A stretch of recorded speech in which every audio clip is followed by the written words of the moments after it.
All right, welcome everybody. So the question is, how does halacha function?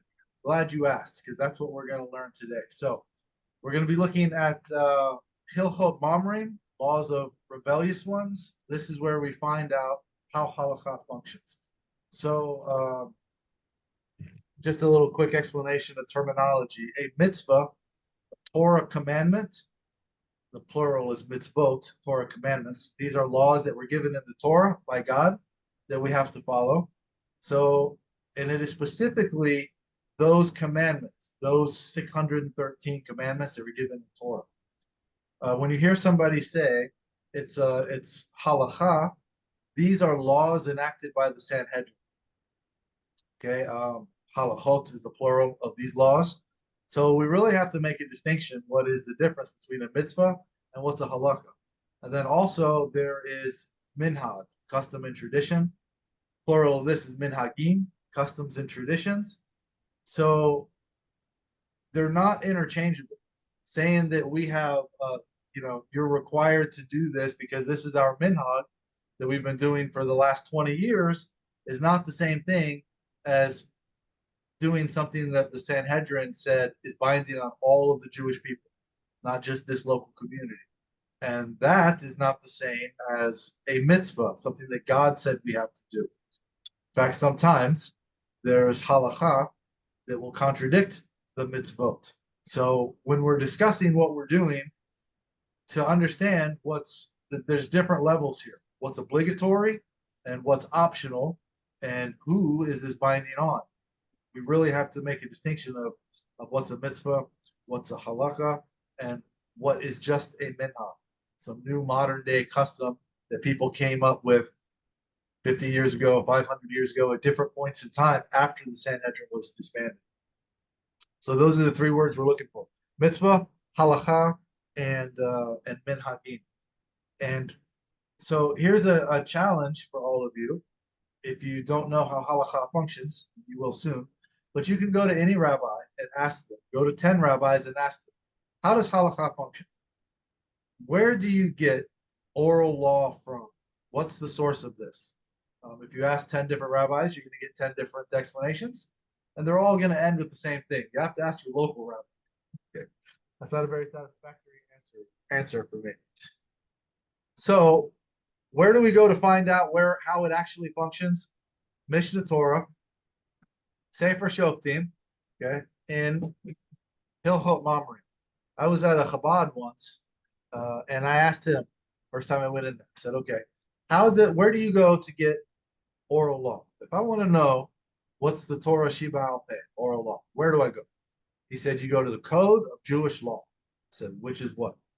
Just because I wanted to hear his answer. And he said, "The Shulchan Aruch." I said, "Okay, so I have a Kitzer Shulchan Aruch. Is this the same? Am I going to find the same thing in the Kitzer that I'm going to find in the Gadol, the big one?" He said, "Yes, same thing, no difference. If it's in the Kitzer, it's going to say the same thing in the Shulchan Aruch." I said, "Okay, so if something is in the Kitzer Shulchan Aruch, is this halacha or is there any minhagim, customs and traditions in there?" He says, "No. If it's in the Shulchan Aruch, that's halacha. That's the law." I said, "Okay. Even though there's things in there that were enacted after the Sanhedrin, meaning the Sanhedrin didn't tell us to do these things. These are more modern things." He's like, the Sanhedrin doesn't have to tell us. If it was accepted by all the Jewish people, then that becomes halacha.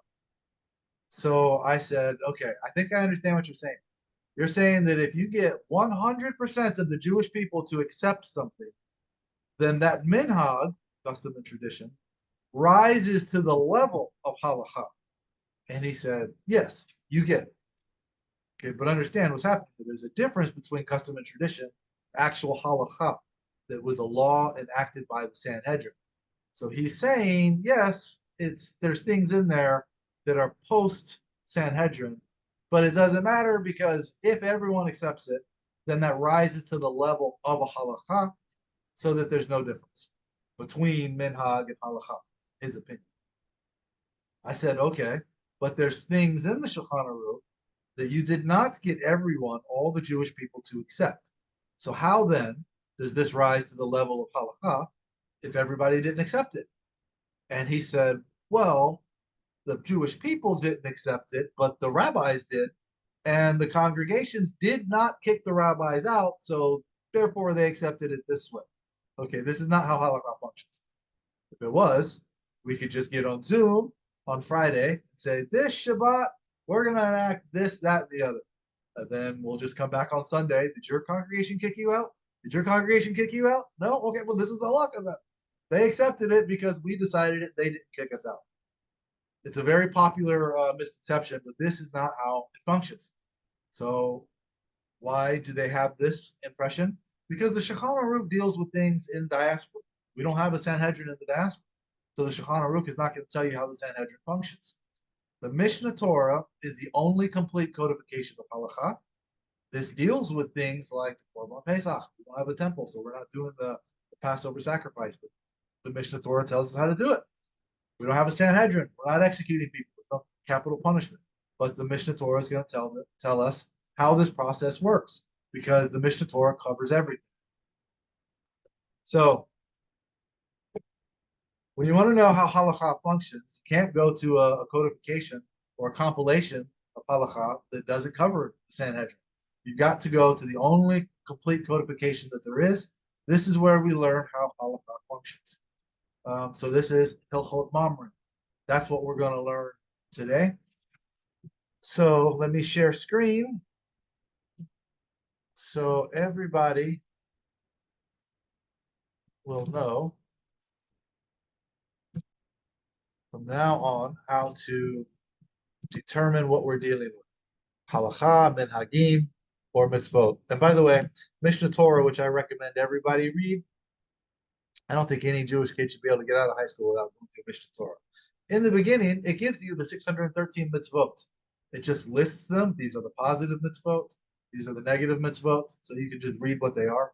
There's a separate book called Sefer HaMitzvot, which gives you those 613 Torah commandments with their explanations. So if you just get the Mishnah Torah, it's just going to list what they are. It's not going to give you the explanations of the mitzvot. But this is what the halakha is, the laws enacted by the Sanhedrin to tell us how to enact these Torah commandments. So I will read the introduction here, and then we'll call on people to read the following halachot, and I'll give you some explanations and commentary on that. Okay, he's coming in shortly. Good.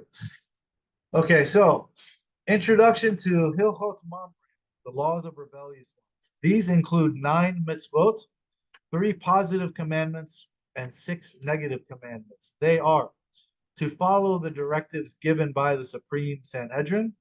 This is the highest court in the land. This is the court that has the authority to make law, which is binding on all of the Jewish people. That's the difference between a law enacted, halakha, enacted by them, and a minhag, which is only custom and tradition for this group, not binding on a different group. Not to deviate from their words, not to add to the Torah, neither the mitzvot of the written law, nor their explanation, which was transmitted by the oral tradition, not to detract from the mitzvot, not to curse one's father or mother, not to strike one's father or mother, to honor one's father and mother, to fear one's father and mother, and for a son not to rebel against his father's and his mother's instruction. These mitzvot are explained in the coming chapters. There's 5 chapters here. We're just going to go through the first one today, which covers 5 halachot. So let's get some people to read. We'll invite the Rebbitzin up here to read the first one. At the front, the microphone so they can hear you. The Supreme Sanhedrin in Jerusalem, oh gosh, guys, sorry, are the essentials of the oral law. They are the pillars of the structure for whose statutes and judgments issue forth for the entire Jewish people concerning them. The Torah promises, what is that one? You shall, Deuteronomy 17:11. You shall do according to the laws which they shall instruct you. This is a positive commandment. Whoever believes in Moses and his Torah is eligible to make all of his religious acts dependent on this court and to rely on them. Great. Not only is he eligible, he's also obligated to make all of his religious acts dependent on this court. So, all right, we've got some commentary here.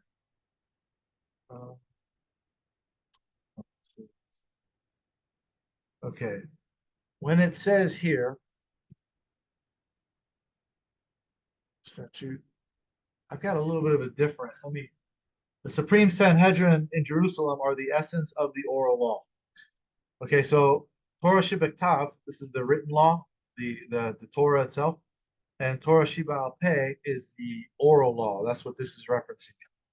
They are the pillars of instructions from whom the statutes and judgments issue forth for the entire Jewish people. So, for example, when the Torah gives you a mitzvah, do not violate my Shabbat rest. What does that mean?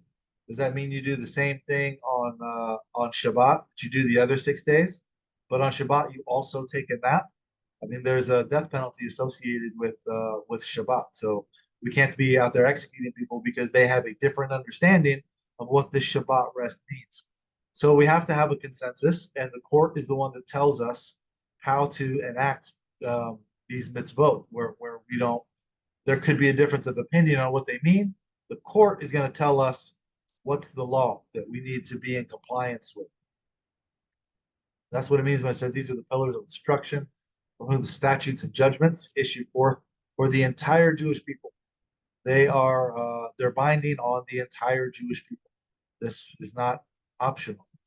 Concerning them, the Torah promises here, you shall do according to the laws which they shall instruct you.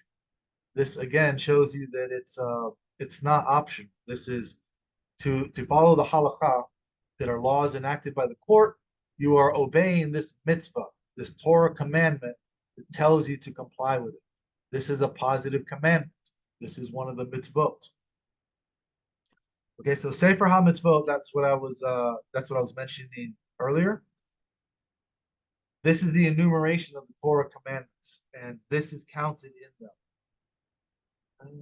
Okay, so there's a little bit of an interesting debate here. Okay, there are commentaries who maintain that this mitzvah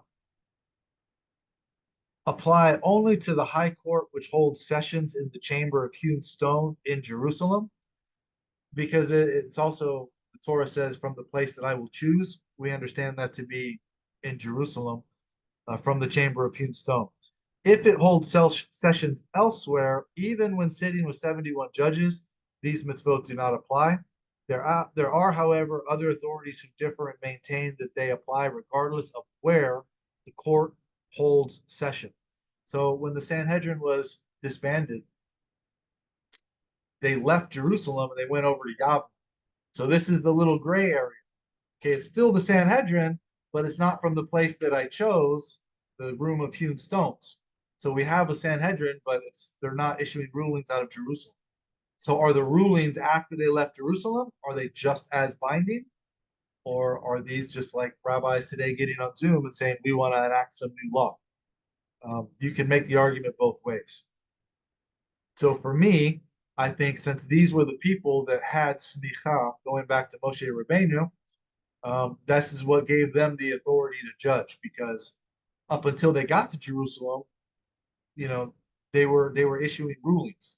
This is what Moses put on to Joshua, who put on to all of them, until we got to that Sanhedrin. So, but there are opinions that say that it's required in Jerusalem. However, there's no doubt that when you're dealing with the Sanhedrin that was in the room of hewn stones, the issues that they ruled on and put into practice, this is the law of the land. They're not just speaking, well, hypothetically, if someone does this, then this is what we should rule. They're saying, no, the case came before us. We debated it. We voted. We enacted. This is the law, and we put this into place. There's no debate. That they had the authority to do. Even if you don't like the ruling, the Torah is telling us. If you acknowledge that the Torah is true, this is a commandment from God, then you're obeying God's commandment, to do according to what they instruct. Okay, whoever believes in Moses and his Torah. So who are we talking about here? The commentary here says any believing Jew. It's an interesting point. So if you're halakhically Jewish, but you don't believe the Torah is true, are you obligated? I mean, the Torah itself calls for the punishment of being karet.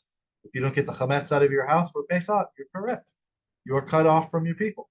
Are you now somehow obligated after you have been completely severed and in some places exiled, literally put on a donkey and banished from the land, not allowed to return?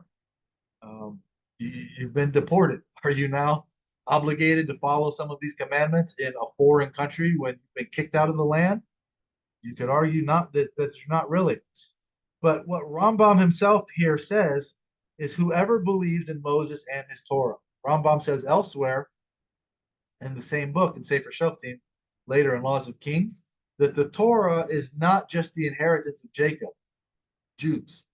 It's the inheritance of Jacob and all those who desire to convert. So even if you haven't converted yet, if you believe the Torah is true and this was given to Moses, then there are opinions that say that you are obligated to keep these commandments. You should not be walking around saying, I know this commandment pleases God, and God gave this commandment to Moses, and he told Moses that this is the standard that pleases him. And I believe this is true, but I'm going to do the opposite because I didn't go into a mikvah, so I haven't converted. So therefore, I don't have to keep these laws given by God. So it seems that Rambam believes, but he says here, whoever believes in Moses and his Torah is obligated to make all of his religious acts dependent on his court and to rely on. So, as he says elsewhere,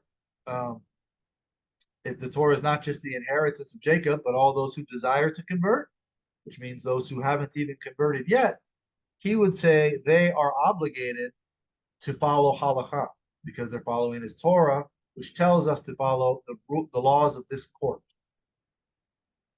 And also in Laws of Kings, he also says no Gentile should be prevented from following any mitzvah as long as he does it the way we do. Well, this is a mitzvah, so we should not be preventing people from following this that tells us to follow the halakha. So even if you're not halakhically Jewish yet, you're in the process of conversion, according to Rambam, you should be doing everything the way that we do it. All right, so who will volunteer to read halakha number 2? I'm pulling over. Give me just a minute.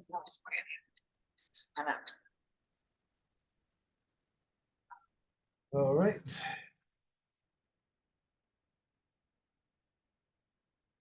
I would call on someone to do it, but since we have a volunteer, it doesn't seem right to volunteer someone else against their will. So we'll just wait for it to get pulled over. Which, since nobody was volunteering, we appreciate you, Selah, voluntarily. No worries. Volunteering. Sorry. Yeah, I was trying to do it as quickly as safely as possible. All right, Is my blinker distracting? Do you want me to turn my blinker off? I don't hear it. Okay, cool. All right. So I am reading 2, correct? Let's see if I can make it Yes. big. Oh God, hang on a I'll minute. follow along in the physical copy, so let me know when you get to the bottom. Oh God, there we go.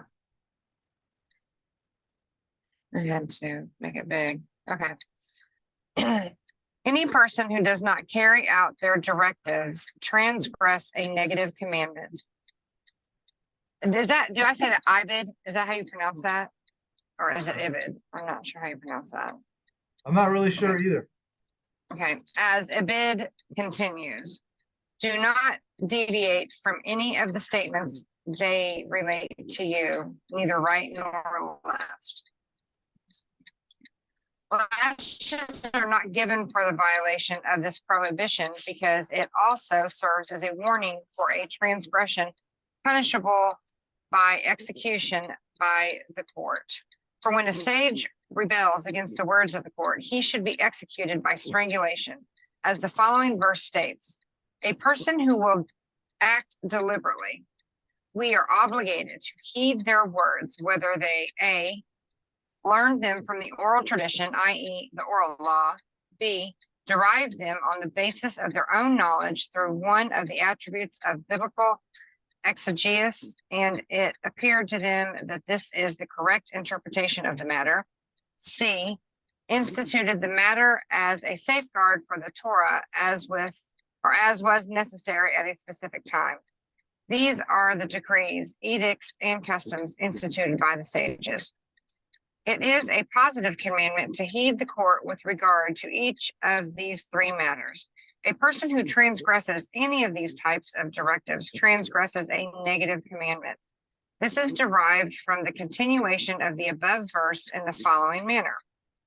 According to the laws which they shall instruct you, this refers to the edicts, decrees, and customs which they instruct people at large to observe. You can scroll up, sorry. To strengthen the faith and perfect the world.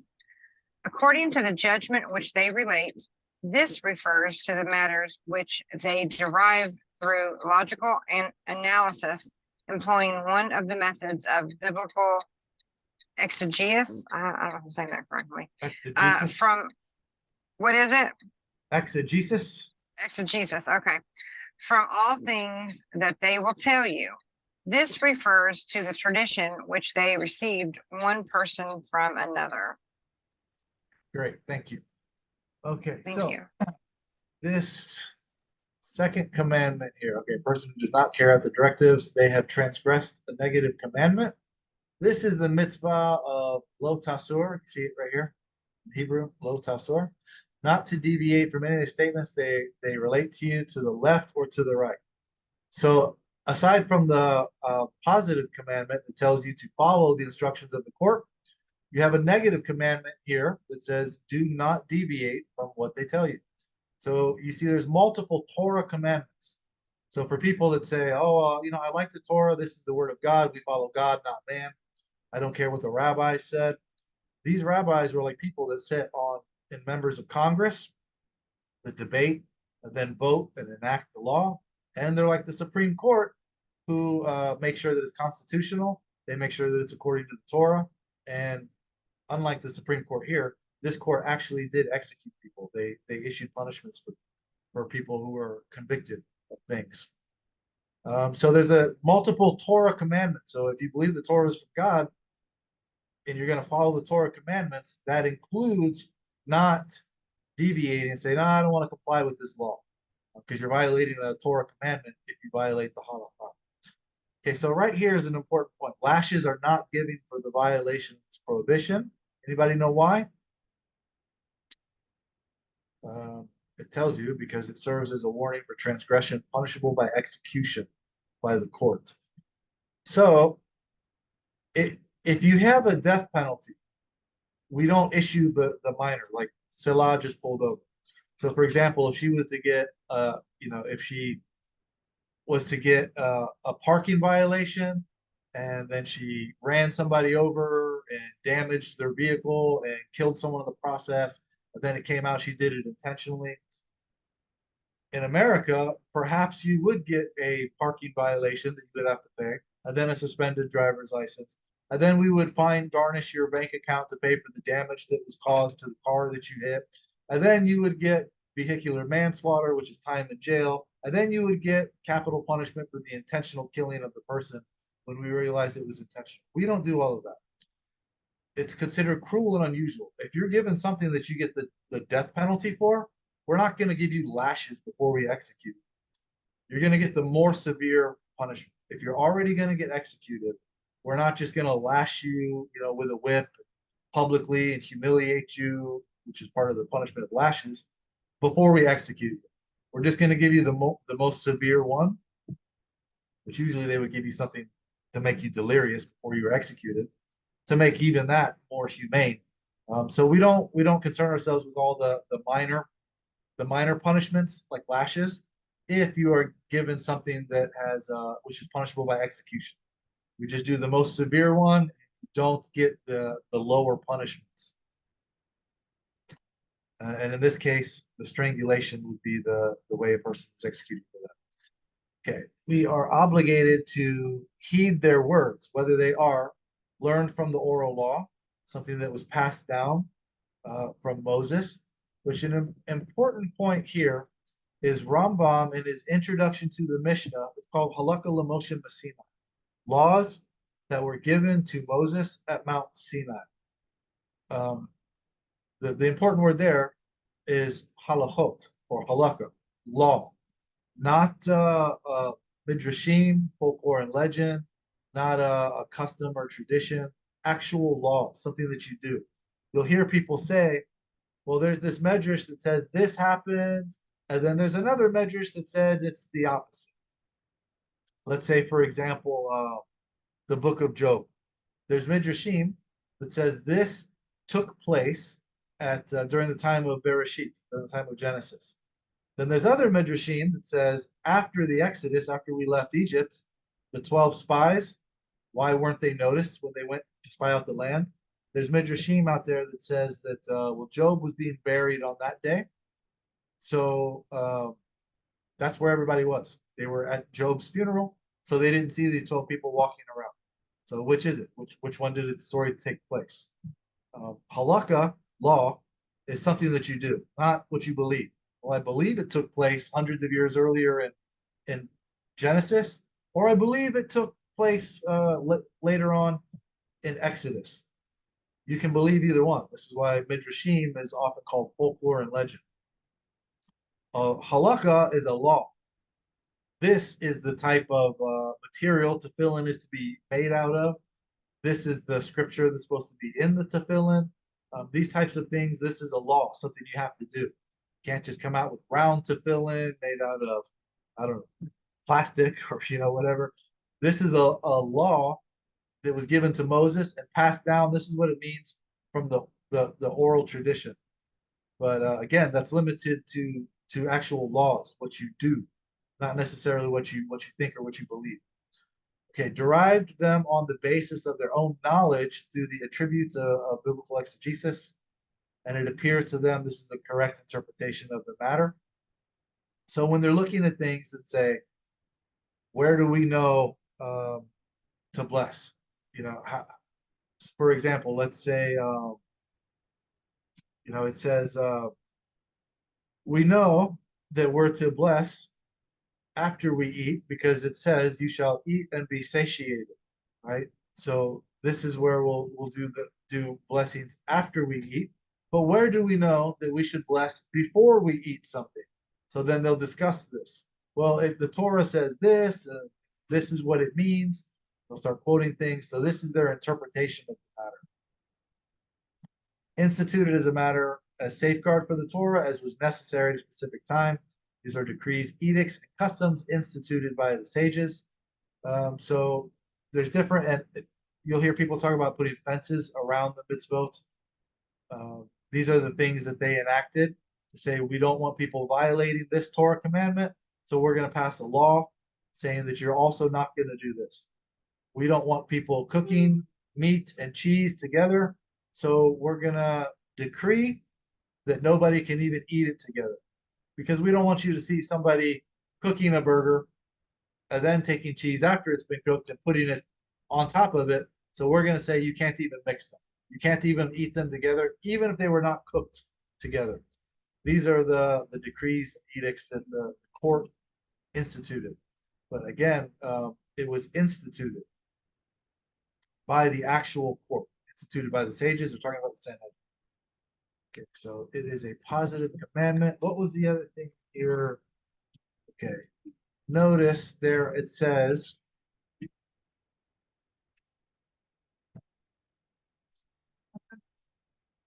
thanks. Okay, see, the wording is a little different on here. Oh, no, here it is. Okay, the edicts, the decrees, and the customs. See, they make a distinction between what these things are. Just like we have positive commandments, we have negative commandments, we have ceremonial commandments, we have ethical commandments, we have mishpatim and chukim, commandments between man and God, commandments between man and man. They make distinctions. We don't lump everything together as all of this came from Moses. So when it says the decrees, the example given is the prohibition against eating chicken and milk.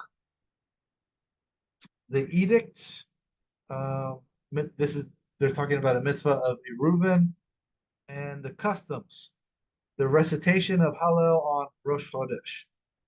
This is, this is something that they enacted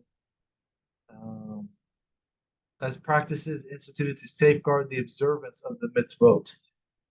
Edicts and customs referring to practices instituted on the basis of sages' understanding or because of a mutual consent to regulate the social norms or to bring people to a more complete Torah experience.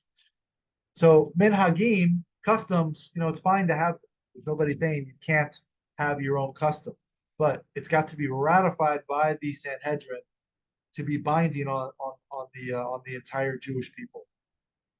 Just because you have a custom for you personally, or your family, or your local community, that minhag does not become halacha until it is instituted by the actual Sanhedrin. All right.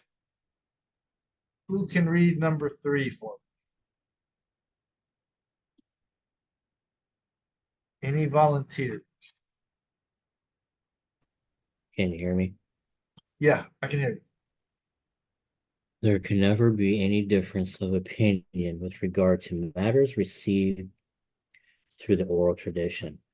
Whenever these arise, a difference of opinion with regard to a matter that shows that it was not received in a tradition from Moses, our teacher, the following principles apply with regard to matters derived through logical analysis. If the entire body of the Supreme Sanhedrin agrees with regard to them, their consent is binding. If there is a difference of opinion, we follow the majority and decide the matter according to the majority. Similarly, with regard to the decrees, edicts, and custom, if a portion of the judges perceived that it was necessary to issue a decree, institute an edict, or establish a custom for the people, and a portion perceived that it is not appropriate to issue this decree, institute this edict, or establish the custom, the judges can debate the matter back and forth. Afterwards, a vote is called, and we follow the majority and execute the matter according to the decision of the majority. Great. Thank you. So when it says there can never be a difference of opinion with regards to matters received through the oral tradition, this is how Rambam gets his, in his introduction to the Mishnah, he limits Halacha L'Moshe Sinai to 30 items. He enumerates them. He lists what those 30 items are, because he says they must have come from Moses, because they're here, but they're not written down anymore. So there was no difference of opinion on those items. So it must have been that this is where it comes from. So Halakha L'Moshe Sinai is not just anything that somebody says, well, I want you to do this, and I don't have a basis for where it comes from, so I'll just say, come from Moses. We've always done this. If you don't know where it comes from, then you don't know where it comes from. But this is where Rambam says that it was all everywhere, all over the world, the Jewish world. Everybody did it. And so there was no difference of opinion. So therefore, this must have been where it comes from. But it's limited to those 30 items. We don't extend that. Well, it must have came from Moses, just because I don't know if this comes from the Gemara or the Mishnah, or if it was something that's not written down because it was instituted after the Shulchan Aruch, which was in the 1500s. So that's what it's saying. There's no difference of matters received in oral tradition. Like whenever there arises a difference of opinion with regard to a matter that shows it was not received, this means something comes up and we have a debate about it. This is where it's showing that this is sort of like Congress and the Supreme Court combined, because they debate this thing. They say, well, I think it's this. I think it means that. How should we institute this? They debate it, and if there's a difference of opinion, we follow the majority. We decide, okay, so when the vote is the majority, that becomes the law. The portion perceived that it was necessary to issue a decree, institute custom for the people, and this portion, this would be the minority, that it's not appropriate to issue this decree or establish this. They should debate the matter back and forth. Afterwards, the vote is called and we follow the majority and execute the matter according to the decision of the majority. So, for example, we'll go back to the chicken and cheese. Rabbi Gamliel or Gamlieli, forget which one it is. It says in the Mishnah that he allowed his community to mix dairy with fowl, essentially chicken and cheese. It does not say why that is. Did he rebel against the majority? Say, I'm not going to follow, I'm gonna do it anyway? Or is it just recording his minority dissenting opinion to give the reason, hey, chickens don't lactate. This is not what the Torah is talking about when it says don't cook a kid in its mother's milk. I don't think we should institute a ban on mixing fowl with dairy for that reason. So did it record his minority dissenting opinion? However, since the majority voted, that became the halacha, that we don't mix chicken and cheese. Did Rabbi Gamliel or Gamlieli get into compliance with the majority, even though he had the minority dissenting opinion? Did he get into compliance with the majority? The Mishnah doesn't say. So this is why we have a Gemara. It's a commentary to the Mishnah to discuss these types of things. But the way the law functions is when there is a debate like this, it's not a unanimous decision, somebody disagrees, the law is decided by the majority. When the majority enacts this law that it's prohibited to have chicken and cheese, that becomes the law of the land. Now, if you have the minority dissenting opinion, that doesn't mean you have to change your opinion. You can still think this law is dumb. The majority got it wrong. We should not have to have this be the law. However, as we read in the first two halachot, it doesn't matter if that's your opinion. The way the law functions is they had the authority to make law, and we see the majority voted. That's the law. You're allowed to disagree with the reason that they used for enacting the law. However, you still have to comply with the law. And we're only going to go over chapter 1 in this video, but you're going to see in the following chapters that it's allowed to disagree in thought, but not in practice. So it's going to say that if somebody in this example has a minority dissenting opinion, he can go back to his local community and tell them the majority voted this is prohibited. I disagree with it. I think it should be allowed. And he can even say that I disagree with the reason why they made this law. And we don't agree with the conclusion that they came to. It's allowed to tell them, your community, that. However, you cannot tell your community to go against the halakha. If you tell them that we're not going to comply with that halakha, the leader of this community, this is someone who sat on the Sanhedrin, who went back to his community and said, we are not going to comply with the halakha. That leader was brought back to Jerusalem, and not only was he executed, he was held until the Shalosh Regalim, the pilgrimages, where everybody came to Jerusalem, and this is when he was executed, meaning he could have been brought back to Jerusalem and held, one of the rare occurrences where there's a person sitting in prison for a long period of time, waiting for the holiday to where he could be executed publicly, not because he disagreed with the reason why they passed the law, enacted the halakha, but because he told his community, we don't have to comply with the halakha. So he was allowed to go back and say, I disagree with the law that they passed. Just like today, we used to have Roe versus Wade, that was overturned. There's people today who disagree. They say we should not have overturned it. I don't think this should be the way the law is. You can think that, but the law is the law. You have to comply with it. And it's such a level of severity, as we saw, that it's attributing you following or violating a Torah commandment given by God. that even the leaders of the communities who were in charge of their local communities, they were not only executed for telling people you can violate the halacha, they were held for long periods of time so that the whole nation would be here to come see you be executed. So this is a serious offense to say that, oh, I don't have to follow halacha. My minhag, my custom and tradition can overrule a law enacted by the Sanhedrin. It's a pretty foolish thing to say, that just because I don't like one of the laws, I don't like one of the halachas, one of the halachot that the Torah gave these people the authority to enact, I can violate it. It's a pretty bold statement to make.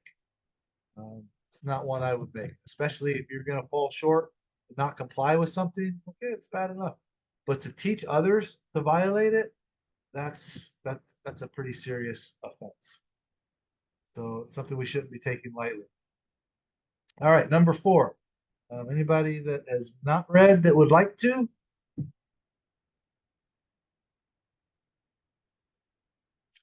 David, are you able to read for us? Yeah, chapter 4, right? Yes, please.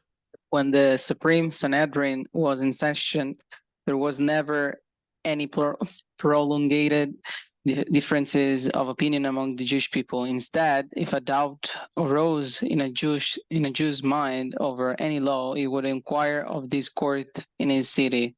If not, the questioner in that court or its agents ascend to Jerusalem and ask the court which holds sessions on the Temple Mount. If they know, they will reply to him. If they don't know, everyone comes to the court that holds that holds sessions at the entrance to the temple courtyard. If they know, they will reply to him. If they don't know, everyone comes to the chamber of hewn stone to the Supreme Sanhedrin and presents that question. If the matter that was unresolved by all the others was known to the Supreme Sanhedrin, either as a part of the oral tradition or because its derivation through the principles of exegesis, they related the decision immediately. If however the decision was unclear to the Supreme Sanhedrin, they deliberated about the matter. They deliberate about the matter at that time and debated back and forth until they reach an uniform decision or until a vote is taken. In such situation, they follow the majority and then tell all the questioners, this is the halacha or halacha. The questioners then all depart. After the Supreme Sanhedrin was nullified, differences of opinion multiplied among the Jewish people. One will rule an article is impure and support his ruling with a rational, and another will rule that is pure and support his ruling with a rational. This one would rule an article is forbidden, and this would rule that is permitted. Great, thank you. So we see in the beginning here, it's basically setting up the Supreme Sanhedrin was not the only court. This was like the Supreme Court. This is the highest one in the land. There were lower courts. So if people came with a question and we're like, well, we don't know how to proceed with this, we're not really sure, it would go up the chain until it got to the Supreme Sanhedrin. That's like the Supreme Court. That's the final authority. So if it's unanimous, they'll relate. If it's unclear, they deliberate about the matter and debate it back and forth, and until they reach a uniform decision, which means unanimous, or until a vote is taken. In that situation, they follow the majority. So again, there can be people who disagree with the majority, but once they have a majority vote, then they tell the questioners, this is the halakha. This is the law of the land. Whether you agree with the majority or you agree with the minority, this has now become the law. And there are penalties for violating the law. The questioners then all depart. And these questioners who brought the question all the way up to the Sanhedrin, they are now going back to their communities and they're telling them, this is the halakha. The matter was decided, and this is now the law for this generation. Another explanation of why is it called oral law is that it would change. New issues would come up, new explanations would be given, and they would say, you know what? maybe we should change this ruling. There's actually a section in the Talmud that talks about when the Sanhedrin gets something wrong, what type of sacrifice do they have to bring? This shows they enacted by majority vote, this will be the law. And then they saw, well, this might not have been the right decision. So they would reverse the ruling. They had to bring a sacrifice. And it explains that if you were just a common person, if they said this is permitted, this is the law. You're allowed to do it. If you start doing it because the Sanhedrin said it's permitted, you're not violating it. When the Sanhedrin reverses their decision and says, you know what, we got that wrong. That should have never been permitted. We were wrong to do that. They bring a sacrifice, even though you were doing it while it was legal. They said it's permitted. You don't have to bring any kind of sacrifice because you were following the court. You were doing what was permitted at the time. However, it says in the Mishnah, if you were a knowledgeable person, they ruled that this is permitted, and you know they got it wrong, and you start doing it, when they overturn their ruling, they bring a sacrifice. They say, we never should have permitted this. It should have been prohibited the whole time. The common person didn't have to bring a sacrifice because they were just following the Sanhedrin. But you, the knowledgeable one, who knew they were wrong for permitting it, when you started doing it, because they said it's permitted, you would have to bring a sacrifice because you knew they got it wrong.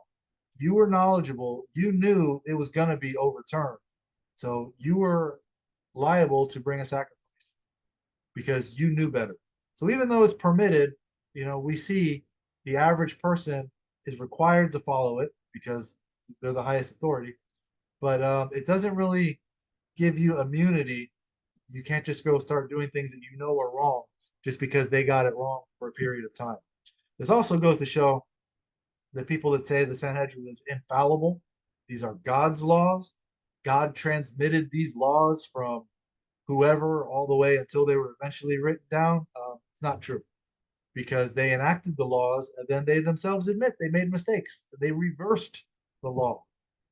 So this is another explanation of why it's called the oral law, is because they debated these things orally. They didn't keep a record of everything.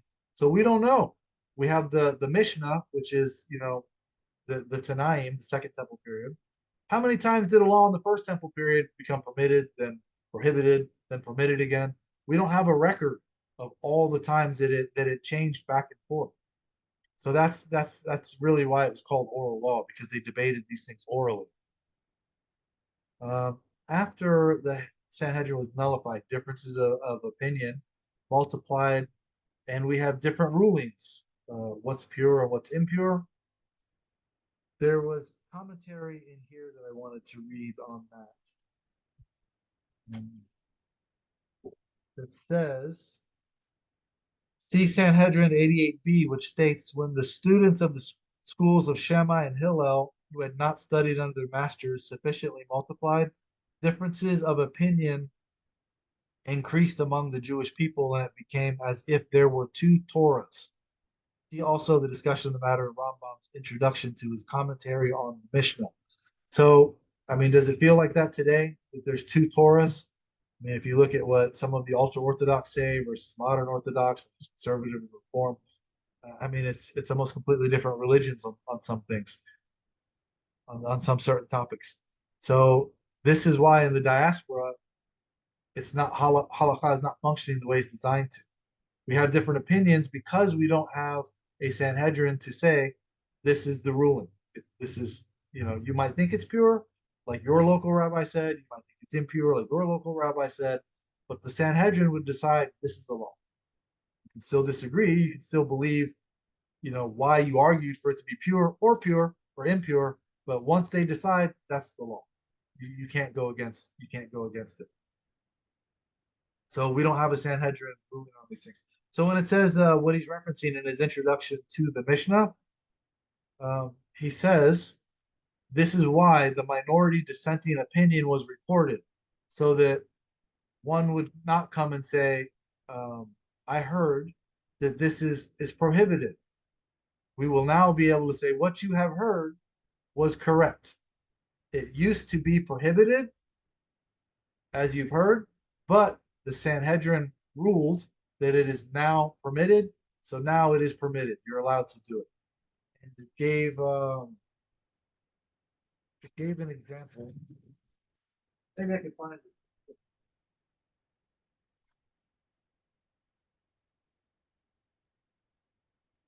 You can get one of these introductions to the Mishnah on Amazon pretty cheap. See if I can find it really quick. Because it would be better to just read it rather than for me to paraphrase and butcher what it actually said.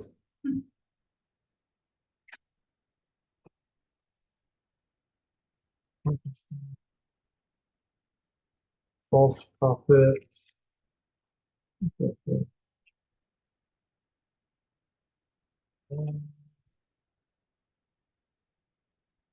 If I'd have known I was going to talk about this, I would have found it ahead of time.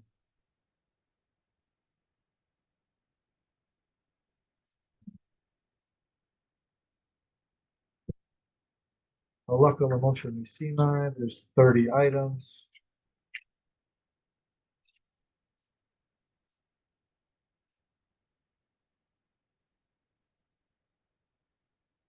Okay, dissenting opinions. Okay, Rabbi Yehuda Hanasi, compiler of the Mishnah, found it necessary to include the opinions of both sides of a dispute. Had he only written the final decisions, leaving out the opinions that were rejected, this could raise serious problems. It could happen that one who had received a contradictory halacha from a sage who held an opposing view might cause us to wonder, how could this man, who obviously is a trustworthy person, receive a tradition that a certain food is forbidden when the Mishnah says that it is permitted, or vice versa, that something is permitted when the Mishnah says it is forbidden? Now that the opposing view is also written in the Mishnah, such misunderstandings will not happen. For if someone should say, I have heard that such and such is forbidden, we will be able to tell him, you are quite right. What you have heard is indeed the opinion of one rabbi, but the majority disagreed with him, or another rabbi disagreed with him, and the halakha was decided according to the other rabbi, either because his reasoning was more logical, or because we found another opinion supporting it. Rabbi Yehuda Hanasi, the compiler of the Mishnah, also felt it was necessary to record the opinion of an individual even when the opposing view was the majority view. This was because the final law may eventually be decided according to the individual. The fact that he did so teaches us that if an individual's argument is clear and straightforward, we should listen to it, even if a large number of people oppose it. Just because something's popular doesn't mean it's right. So this is what this is saying. If somebody comes with an argument that says, well, wait a minute, what about this? We shouldn't just write them off. Oh, that's a heretic. You're saying something that's not popular. We should be trying to get down to the truth of the matter, which is what they did, which is why things were overturned and why they recorded the minority dissenting opinion so that later the law might be changed and decided. But it's not decided because it makes more sense to somebody. It has to be enacted by the actual Sanhedrin. He also recorded the original opinion of a sage who later changed his mind. For example, Bet Shammai say one thing and Bet Hillel say something else. But Bet Hillel changed their mind and agreed with Beit Shammai.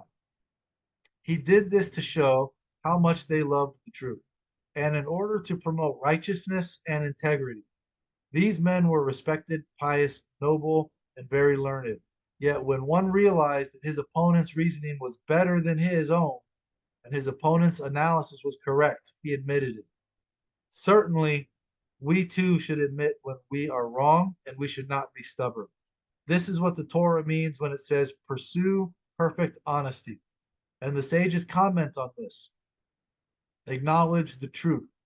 Meaning, although you could defend yourself through convincing arguments, if you know that your opponent's claims are right, but that he is intimidated, or that you have greater verbal skill and convince him that you are correct, withdraw your opinion and accept his. If somebody comes to you with information that shows that you're wrong, it doesn't matter if you can quote this rabbi, I know that rabbi, I know Porke Avot says this, I know the Mishnah says this. If you can give the appearance that you're right, even though you know the person is coming to you and they're right, pursue perfect honesty means admit that they're right. Just say you're right. Your argument makes more sense. I think we need to look into this. Don't just get on a power trip. Well, I'm the authority. What I say goes. No, the Sanhedrin didn't do that. They did. They admitted these things and they retracted their own laws. So how much more so should we be doing the same thing? Okay, I think we have one left. Halacha 5. Would you like to read? Can y'all hear me? Yeah. Yeah, okay. Yep, we can hear you. The following rules apply when there are two sages or two courts that have differing opinions in an age where there was no supreme Sanhedrin or during the time when the supreme Sanhedrin was still undecided concerning the matter. Whether in one age or in two different ages, one rules that the article is pure and one rules that it is impure. One forbids an article's use and one permits it. If one does not know in which direction the law tends, should the matter involve a question of this scriptural law, follow the more severe option. If it involves a question of the, what's that word again? Rabbinic law, follow the more lenient option. Okay, so we established in the first two halachot that this is binding. You have to follow the rulings of this court. So when there's a disagreement, in an age when there's no Sanhedrin, this is today. We're in an age today with no Sanhedrin. I'll just read it from here. This will be easier. Or during a time where they were still undecided concerning the matter. Some of these debates could go on for a long time. We're not sure if we should rule this way or that way. We're in the process of, maybe there was a bunch of different cases and we haven't gotten to that one yet. So they're still undecided, or we're talking about two different ages. If there's a difference of opinion here, then it's not clear. So how do we know when something's clear? When we're reading in the Talmud and it says, it'll give you, as we just read, minority dissenting opinions were recorded. That doesn't mean that was the law. So it'll say, this rabbi says we do it like this. This other rabbi says we do it like that. Okay, so there's difference of opinion. But then it says, but the sages say we do it like this. Then that's the Sanhedrin ruling. We've listened to both of these two opinions and we're deciding this is the halacha. Sometimes it'll say, like we read earlier, this is the halacha specifically. That's the halacha. It's got the other opinions recorded, but these matters were decided. Unfortunately, it's not always so clear. Sometimes we don't know what the halakha is. It'll just say, this rabbi says this, but this rabbi says this. So what's the final ruling? We don't always know. This is why we have a Gemara to comment on these types of things. So in this case, where one rules that it's pure, one rules that it's impure, one forbids an article's use, one permits it. Kitniot, for example. Some say you can't eat kitniot, others say you can. So there's certain things that we don't eat, like for Pesach, for Passover. Kitniot is other things like rice. That later, some rabbi said we shouldn't eat. So Ashkenazim, they say we don't eat kitniot. Other Sephardim, Spanish Jews, they say it's not an ancient tradition for us. I don't see any reason why we can't eat it. So there's a difference of opinion. Some will eat it, some won't. So if we said the Torah commands us to follow the halacha, it's clear, right? We have to follow.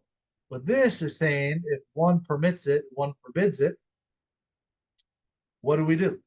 We don't know what the ruling is.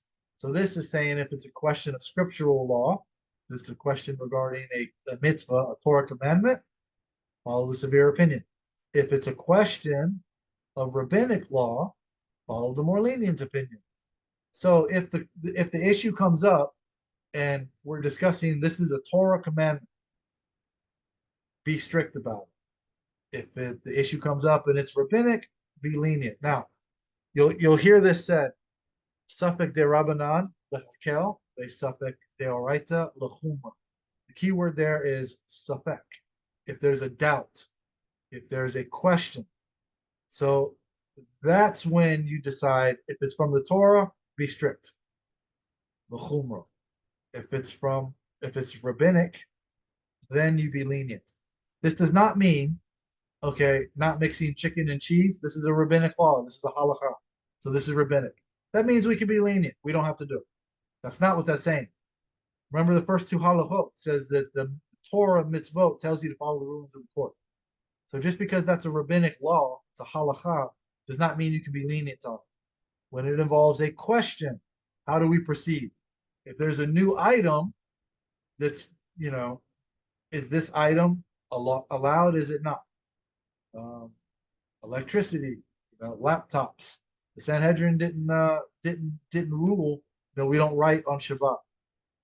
We're not going to write 2 letters on Shabbat. Well, is typing writing?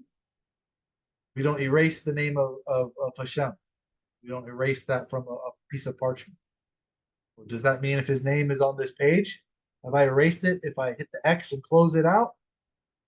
This is where we have to decide, are we discussing a Torah law or are we discussing a halacha, a rabbinic law? This doesn't mean if the Sanhedrin enacted this halacha, of course this is rabbinic, it doesn't mean that they didn't have the authority to do it, so therefore we can be lenient. That's only when there's a question, safek. Only when there's a doubt about how to proceed, then you can be lenient if it's rabbinic. If it's from the Torah, for sure you're going to be strict. So I don't want this to confuse anybody and say, well, if it's rabbinic, we're lenient. If it's from the Torah, we're strict. We're just as strict on halacha because the Torah tells us to follow the halacha. It's only when there's a doubt we don't know how to proceed. This tells us how to lean. Let's be strict about this. And sometimes, just to make the matter more confusing, they debate things. Is this from the Torah or is this rabbinic? It's mentioned in the Torah, but we don't know how to proceed. So it's a rabbinic law telling us how to proceed. So is this a Torah issue or is this a rabbinic issue? Sometimes they don't know. This is how unclear it can be. But for the first chapter, I think we've established pretty well that if there's no doubt, no question, it's recorded that the Sanhedrin said this is the halakha, then this is the law that the Torah is telling us to follow.